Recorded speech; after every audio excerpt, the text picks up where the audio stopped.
to Mexico with some college students and high school kids. We work in a very impoverished community. Every year, except the last 2 years, we've had college and high school students on that trip that want to be teachers. They're not coming now. They're not saying they want to be teachers. They have a lot of ideas what they want to do, but I think with a lot of negativity and with arguing over funding and whether or not schools are going to have to cut positions and go through all that, I think we're at a real important time in our history where we've got to say we've got to make a major commitment to education, and we've got to turn some of these things around. Not that they're not spending a lot of money, they are, but we need to spend more. We need to make sure that we're offering the type of community support across our state that teachers want to be part of. It's a calling, but also they have to live a life, and they have to live with their families and be able to afford it. I think potentially we're probably really at a tipping point, and you can say Charles Dickens, it was the best of times, it was the worst of times, and I think we're at an important point in public education. I think there's an assault on public education in the national narrative that is kind of trickling down to Iowa. I don't buy the line of the failing public education system. I see counterexamples to that every single day. I don't think our teachers have ever been better than they are today, and I think what kids can do is amazing. And I hope that we continue to support public education. I hope that we don't just accept as gospel everything we hear in the media. Surely we're learning not to do that. I am concerned a little bit here. It's an election year, and we had our politicians up here, and I understand, the superintendent job. I'm closer to being a politician than I ever thought I would be, because it is a political job. But I'm concerned with how politicized education has become. I don't like the fact that school funding is a political football every single year, and that we have good people on both sides of the aisle that are sometimes so locked into ideology or to having to stick with the party line that we can't compromise. And Iowa, we have to be dragged kicking and screaming into the 21st century, or we're either 20 years ahead or behind. I'm not sure which it is sometimes, but I'm worried that Iowa is becoming too much like the national scene when it comes to education, in terms of politicizing it, in terms of the narrative. Iowa's a great place to work and learn and live. We have great schools all across the state, so I'm optimistic about the future of education in Iowa, but I'm concerned with some of the things I see as well.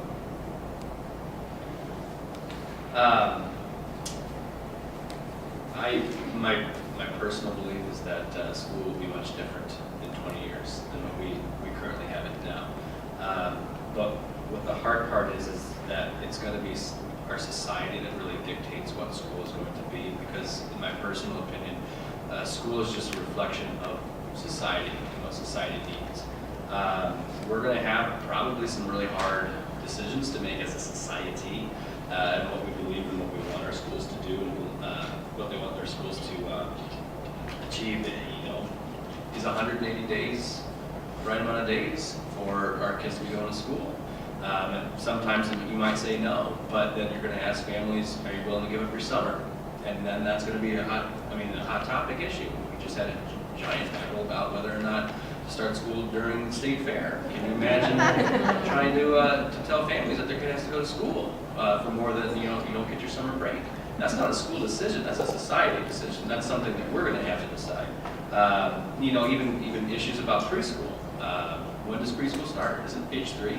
Will it be age 2 in 20 years? Will we not be trusting families at all to be able to raise their kids? Or is that something that we want to have that debate about?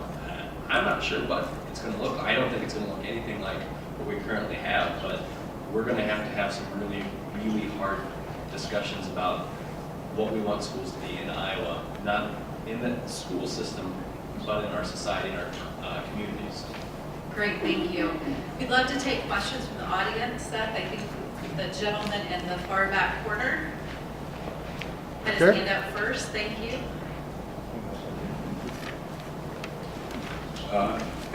Sorry, I just wanted to ask how either or any of you feel about the governor's water quality plan and how it diverts funds from your school infrastructure funding to deal with water quality? And how do you think that'll affect you? Great, thank you. Any of you? When I was superintendent in Indianola, we worked on this. It took about 10 years to get what we currently have. And one of the things that we had to assure the legislators about, if they did it, was that we would vigorously fight anyone trying to scoop the money for other purposes. And out of the chute, here comes the governor with his plan. We think water is important. It should stand on its own, it should be funded on its own, and we don't believe that they should take money from the schools and divert it to address water. They should continue that for schools and figure out a funding stream for water. That's a simple answer. Other comments? I would answer very similarly to Tom. We're about scooping funds. I know we have, when you're chief negotiator, sometimes too, you have different views than management, because I think probably some of management would be saying, oh, don't throw the doors open too wide on flexibility of how you use things, because then you'll erode our ability to have things. Water quality, yes, it's important. Everybody wants good water. I'd like to think, as we talked about competing priorities tonight, that we could have drinkable water and good infrastructure both. And that's what we have to figure out, what our priorities are, how we'll fund them both. It's not an either or. I think we fall into that logical fallacy of thinking it has to be either or. I would imagine that this is one thing that teachers and management could probably agree on. So I think we have a question in the middle. Gentleman here. Thank you. My question is, and Dr. Amos, you might want to also chime in on this, is there have been bills that have been introduced in committee in both the House and in the Senate on alternative certifications. And especially given some of the comments about we used to be number one and that we slipped, but not as far as we slipped on salary, but that we slipped.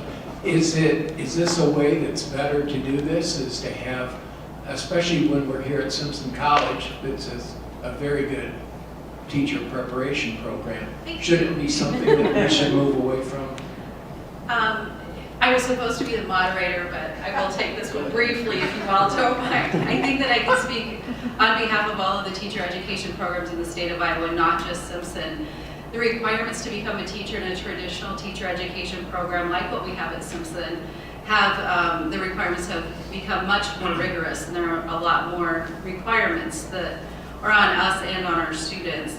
So it seems perplexing that there are proposed alternative licensing programs that have much less stringent requirements.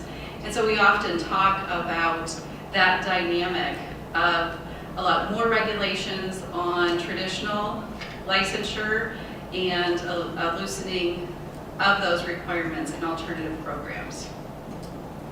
I think it's very simple. If we're not funding the machine and we're seeing shortage areas, which we are, then are there some other ways that people can become involved in the profession to increase the numbers? And we think that'd be a mistake. That's not the way to address the issue. The Board of Educational Examiners does work pretty well with schools already in terms of getting emergency licensure, temporary licenses. There are definite challenges in certain areas. And I have been reading lately about a coming national teacher shortage. I would go back to what I said about the national narrative around teaching. I don't know why you would expect people to want to go into teaching when they get bashed like they do now. It's challenging. The teachers who get into it and who are well supported love it and stick around, and give it their life. Some of it is just probably public relations in terms of letting people know what a great career it is to work with kids. I think there are times where it's very tough for some schools. You may get one applicant, or you may really have to beat the bushes to find anybody, and you don't want to just hire a warm body either if there really aren't any good applicants. So it's kind of a pressure-packed thing for schools at times. The state's trying to do what they can. Teach Iowa, the website, for example, where all the openings in the state are live. Now you don't have to try to call 8 administrators. Hey, who is your number 2, your number 3? Can you give me any names? Now all the positions are out there. So there are some things that are helping with that a little bit. I would not be in favor of large-scale alternative licensure. I think there might be some areas where it makes some sense, maybe industrial technology, some of the specialty areas where maybe some life experience makes some sense, but not on a large scale. And Iowa right now does have some pockets of shortage areas. If you look nationally, though, states like Arizona and California are facing tremendous shortages in teachers. We probably have time for a couple more questions right here. There, then here, please, Seth. Thanks. Mike Bethke, resident of Indianola. It seems as if the teacher leadership grant has been well received throughout the state, but as I understand it, it's a 3-year implementation grant at $150,000 or $150 million, and I'm wondering, has there been any discussion how that's going to be funded in ongoing years? Mike, one of the things that they did, which we really appreciate, is they built it into the formula. So each year they added 50 million, that was additional money, but then after that, it's already in the formula. So once we get this third bunch, it should take care of itself.